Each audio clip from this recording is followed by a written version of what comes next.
ان دن سے رمضان مبارک اور روزے کے متعلق کچھ عرض کر رہا تھا۔ ابھی سورہ یوسف کی تلاوت کی تو میں نے ذہن تبدیل کیا۔ آج میرا پروگرام تھا روزے کے متعلق تھا، لیکن نماز کے دوران یہ خیال آیا کہ اس کے متعلق کچھ عرض کیا جائے۔ مسلم شریف کی حدیث ہے، ابو ہریرہ رضی اللہ تعالیٰ عنہ راوی ہیں، وہ فرماتے ہیں لم یتکلم فی المہد الا ثلاثۃ، کسی بچے نے اپنی والدہ کی گود کے اندر بات نہیں کی مگر صرف 3 بچے ایسے ہیں جنہوں نے اپنی ماں کی گود کے اندر بات کی۔ وہ کون کون سے بچے ہیں؟ ایک عیسیٰ ابن مریم ہے، اور ایک یوسف علیہ السلام پر جب تہمت لگی تو اس وقت بھی ایک بچے نے ان کے حق میں گواہی دی، اور تیسرے بچے ہیں صاحب جریج۔ یہ نبی پاک صلی اللہ علیہ وسلم سے پہلی امتوں میں ایک بزرگ گزرے ہیں۔ یہ عیسائی تھے، کرسچن تھے، لیکن نیک آدمی تھے۔ انہوں نے اپنا ایک معبد خانہ، عبادت خانہ اپنے گھر سے، اپنے گاؤں سے دور بنا رکھا تھا۔ اس کے اندر وہ رہ کر اللہ تعالیٰ کی عبادت کرتے تھے۔ تو نبی پاک صلی اللہ علیہ وسلم فرماتے ہیں کہ ان کی والدہ ان کو ایک دفعہ ملنے کے لیے آئی، اور آ کر انہوں نے باہر سے آواز دی، یا جریج۔ تو جریج جو ہیں وہ نماز کے اندر مشغول تھے، نماز پڑھ رہے تھے، تو انہوں نے اپنی والدہ کی بات کا جواب نہ دیا۔ انہوں نے اپنے دل میں کہا کہ ایک طرف میری ماں ہے اور ایک طرف میری یا ربی امی و صلاتی، یا اللہ ایک طرف میری ماں کی آواز ہے اور ایک طرف میری نماز ہے۔ فاقبل صلاتہ، پھر انہوں نے اپنی نماز ہی کو ترجیح دی اور اپنی والدہ کی بات کا جواب نہ دی۔ تو ان کی والدہ دوبارہ چلی گئی، اور دوسرے دن خدا کر پھر وہ دوسرے دن ان کو ملنے کے لیے آئی۔ پھر آ کر انہوں نے آواز دی، یا جریج۔ تو جریج جو ہیں وہ اسی طرح اپنی نماز کے اندر مشغول تھے، تو انہوں نے اپنی نماز کو جاری رکھا اور اپنی والدہ کی بات کا جواب نہ دیا۔ انہوں نے وہی کہا، یا ربی صلاتی و امی، یا اللہ ایک طرف میری ماں ہے اور ایک طرف میری نماز ہے۔ فاقبل صلاتہ، پھر وہ نماز کے اندر مشغول رہے۔ تو ان کی والدہ جو ہے وہ دوسرے دن بھی واپس چلی گئی بغیر اپنے بیٹے سے ملے ہوئے۔ حدیث شریف کے اندر تھا جب تیسرے دن وہ پھر دوبارہ آئی ملنے کے لیے، اور پھر انہوں نے باہر آ کر آواز دی، یا جریج۔ تو جریج نے اس وقت وہ اپنی نماز کے اندر مشغول تھے۔ ظاہر بات ہے ان کا کام یہی تھا کہ وہ ہر وقت نماز کے اندر مشغول رہتے تھے۔ تو انہوں نے اپنی نماز کو جاری رکھا، تو ان کی والدہ نے تیسری مرتبہ ان کو بددعا دے دی کہ اے جریج، تیرا جو پلہ ہے نا کسی فحشہ عورت سے پڑے۔ یہ بہت بڑی بددعا تھی کہ ان کو یہ تجھے بدنامی تیرے اوپر لگے اور تیرا پلہ جو ہے کسی فحشہ عورت کے ساتھ لگ جائے۔ اللہ تعالیٰ نے ان کی اس بددعا کو، اس کی والدہ کی بددعا کو قبول کر لیا۔ وہاں ان کے جو معبد خانہ ہے اس کے قریب ہی ایک فحشہ عورت رہتی تھی۔ اس نے ایک دن کہا کہ میں یہ جریج کو ذرا آزماؤں تو صحیح، یہ کس طرح کا بندہ ہے، یہ اپنے معبد خانے کے اندر بیٹھا نمازیں پڑھ رہا ہے اور اپنے اس نے لبادہ اوڑھا ہوا ہے نیک ہونے کا، تو اس کو ذرا چیک تو کریں۔ تو وہ ان کے پاس گئی اور اپنے آپ ان کو جا کر پیش کیا۔ تو جریج جو ہے وہ ایک نیک آدمی تھے، بزرگ آدمی تھے، انہوں نے انکار کیا۔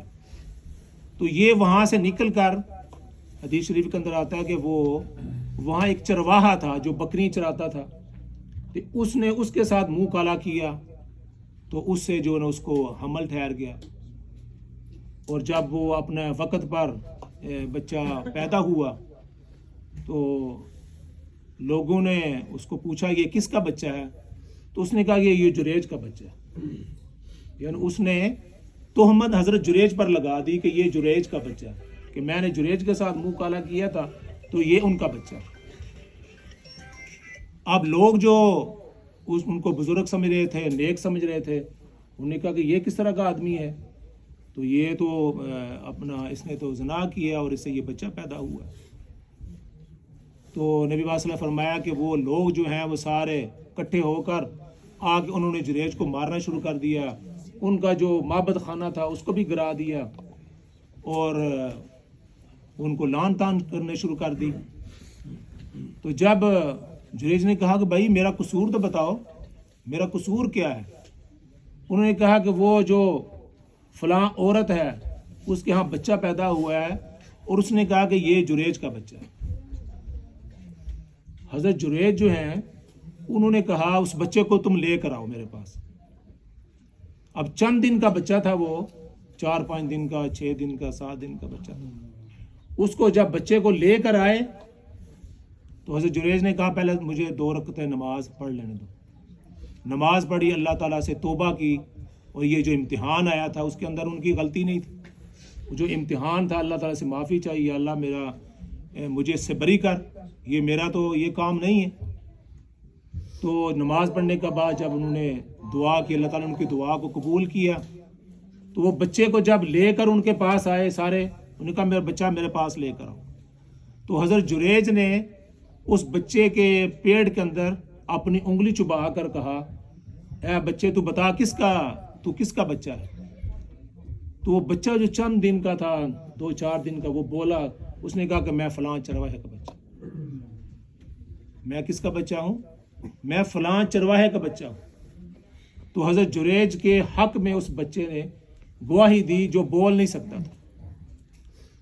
جب گواہی دی اور حضرت جریج کی جو ہے بے گناہی ثابت ہو گئی، تو نبی پاک صلی اللہ علیہ وسلم نے فرمایا کہ اب وہ جو لوگ ان کو مارنے کے لیے آئے تھے اور ان کا معبد خانہ بھی گرا دیا تھا، اس کے ہاتھ چومنے لگے، ان کو بوسے دینے لگے اور معافی چاہنے لگے، اور کہنے لگے کہ ہم آپ کو یہ جو آپ کا معبد خانہ ہے، عبادت خانہ ہے، ہم اس کو سونے اور چاندی کا بنا کے آپ کو دے دیں، جو بالکل لکڑیوں کا ڈھانچہ بنا ہوا تھا۔ اس نے کہا کہ مجھے اس کی کوئی ضرورت نہیں۔ اور نبی پاک صلی اللہ علیہ وسلم نے اس موقع پر ارشاد فرمایا کہ جریج جو ہیں وہ ایک عابد تھے، عابد کہتے ہیں عبادت کرنے والا، جو عبادت تو کرتا ہے لیکن اس کو زیادہ علم نہیں ہوتا۔ فرمایا کہ اگر جریج جو ہے وہ عالم ہوتا تو وہ نماز جو وہ پڑھ رہے تھے وہ نفلی نماز تھی، وہ نماز توڑ کر اپنی والدہ کا جواب دیتے، لیکن وہ عابد تھے، ان کو مسئلہ معلوم نہیں تھا۔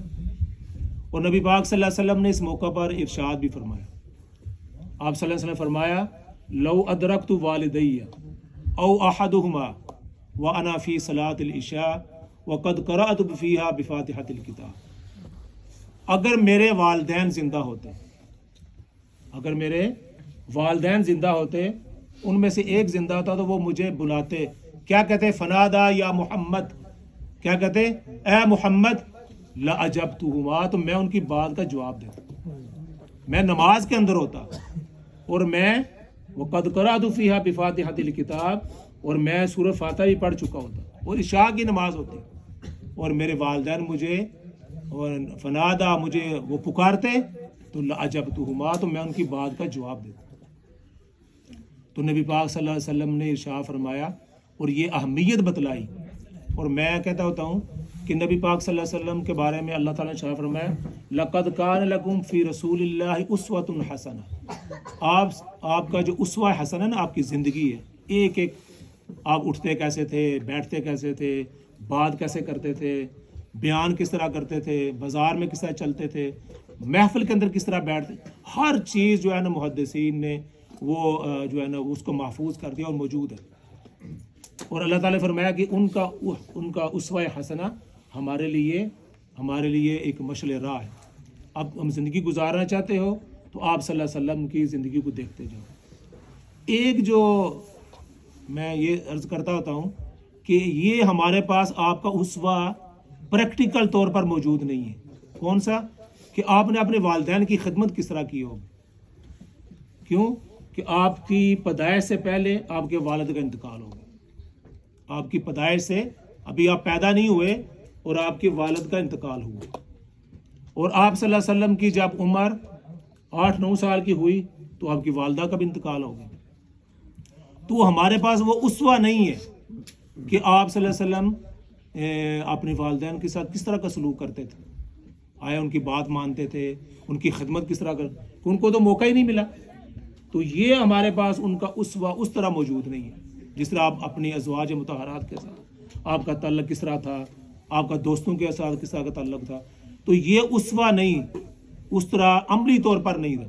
لیکن آپ صلی اللہ علیہ وسلم نے اپنی اس بات سے فرما دیا, لو ادرکت والدی او احدہما وانا فی صلاۃ العشاء وقد قرأت فیہا بفاتحۃ الکتاب, اور مجھے فنادا یا محمد لاجبتہما, اگر وہ مجھے پکارتے تو میں ان کی بات کا جواب دیتا. یعنی اگر وہ زندہ ہوتے تو آپ نے اپنے اسوہ سے بتایا کہ والدین کی کیا قدر و منزلت. یہاں بچے بھی موجود ہیں, ہمارے بچے والدین وہ ان کو آواز دیں, وہ فیس بک پر ہوں گے, فون پر ہوں گے, ان کی بات ماننے کے لیے, سننے کے لیے, ایک پانی کا گلاس لانے کے لیے بھی تیار نہ ہوں. لیکن آپ صلی اللہ علیہ وسلم فرمایا کہ میرا اسوہ حسنہ یہ ہے کہ اگر نماز کے اندر بھی ہوں تو اگر والدین جو آپ کو آواز دیں تو آپ ان کی بات کا جواب دیں. اب اس میں ایک مسئلہ یہ یاد رکھنا چاہیے, علماء نے, فقہاء نے, محدثین نے, ہمارے لیے تو وہی حجت ہے. انہوں نے فرمایا کہ اگر آپ فرض نماز کے اندر ہوں تو پھر آپ نے جواب نہیں دینا, پھر آپ فرض نماز پورا کریں. ہاں, فرض نماز آپ اس وقت توڑ سکتے ہیں کہ آپ دیکھتے ہیں کہ کوئی بچہ آگ کی طرف جا رہا ہے, جی کوئی بندہ کنویں کے اندر گر رہا ہے یا کہیں آگ لگ رہی ہے, تو اس وقت آپ نماز توڑ سکتے ہیں, سمجھ آئی. لیکن یہ ہے کہ اگر آپ کو والدین, اگر آپ نفل نماز پڑھ رہے ہیں تو فرمایا کہ فقہاء نے اس میں بھی کہا کہ اگر والدہ آپ کو آواز دے تو پھر آپ نفل توڑ کر اپنی والدہ کا جواب دیں, اور اگر والد آواز دے تو پھر آپ کو آواز جواب نہیں دینا, کیونکہ والدہ جو ہے وہ نرم طبیعت کی ہوتی ہے. اگر وہ آپ نے آواز دی تو آپ نے ان کا جواب نہ دیا, تو جس طرح حضرت جریج کو انہوں نے بدعا دی تھی کہ والدہ بدعا نہ دیں, اور اللہ تعالیٰ والدہ کی دعا کو بھی قبول کرتے ہیں اور بدعا کو بھی قبول کرتے ہیں, اور بدعا جو ہے نا وہ جلدی قبول ہوتی ہے. نبی پاک صلی اللہ علیہ وسلم فرمایا, اپنے والدین سے کہا کہ اپنے بچوں کو بدعا نہ دیا کریں. ہمارے پاکستان میں ہم سنتے رہتے, جا تو گاڑی کے نیچے آ جائے, تجھے یہ ہو جائے, تجھے یہ ہو جائے. تو فرمایا کہ ایسی بددعائیں بچوں کو نہ دیا کرو. کوئی ایسا وقت ہوتا ہے وہ والدین کی دعا قبول ہو جاتی ہے. یہ آپ صلی اللہ علیہ وسلم نے 1400 سال پہلے بتایا کہ اس طرح کی بڑے بچوں کو تیرا ستیہ ناس ہو جائے, تو تباہ و برباد ہو جائے. والدین اس طرح کہتے ہیں جب غصے میں آ کر, تو فرمایا کہ بچوں کو اس طرح بددعا نہیں دینی, اللہ تعالیٰ وہ بددعائیں قبول کر لیتے ہیں. تو یہ ہمارے لیے ایک نبی پاک صلی اللہ علیہ وسلم کا اسوہ حسنہ ہے کہ والدین کی کس طرح کی قدر و منزلت ہے, ان کی بات کا کس طرح آپ نے جواب دینا ہے, اور ان کسی طور پر ان کو اگنور نہیں کرنا. دیکھو آپ صلی اللہ علیہ وسلم نماز کے اندر بھی کہتے ہیں کہ نماز کے اندر بھی مجھے بلائیں تو تب بھی میں ان کی بات کا جواب دوں گا. اور اگر آدمی نماز کے اندر نہ ہو اور پھر بھی جواب نہ دے تو کتنی بڑی ہمارے لیے اپنا کیا کہنا چاہیے, بد نصیبی کی بات ہے. تو اس لیے اپنے والدین کی قدر کریں, ان کا حکم مانیں. اور یہ فرمایا وَقَضَىٰ رَبُّكَ أَلَّا تَعْبُدُوا إِلَّا إِيَّاهُ وَبِالْوَالِدَيْنِ إِحْسَانًا. اللہ تعالیٰ نے یہ حکم دے دیا کہ اپنے والدین کے ساتھ حسن سلوک کا برتاؤ کرنا چاہیے. اللہ تعالیٰ مجھے بھی اور آپ کو بھی اس پر عمل کی توفیق دے. وآخر دعوانا ان الحمد للہ.